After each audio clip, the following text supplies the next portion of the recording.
The following segment is sponsored by Geisinger Holy Spirit.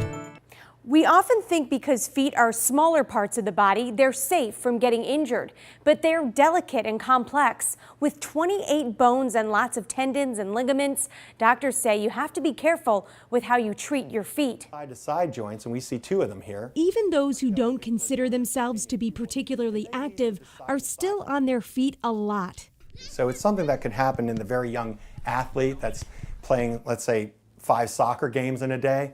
Or it could actually be a little old lady that is working a church bazaar. We know this is an older fracture because that's why orthopedic surgeon Dr. Michael Werner says most people come into his office with a foot injury but aren't sure how they got it. it's more their activity has led to pain that started when they can't really put their finger on when.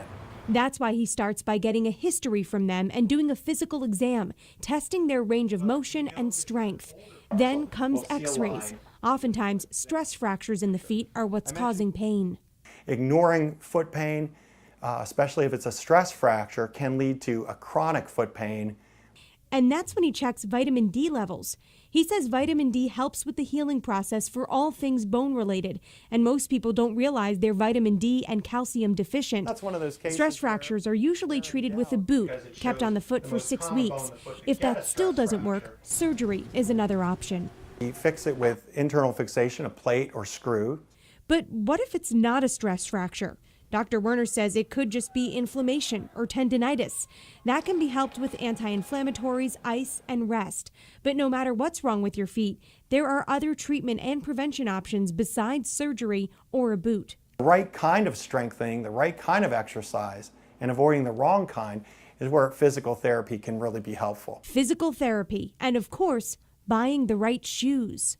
So the right kind of shoe wear is important. It has to be the right size, often the right width.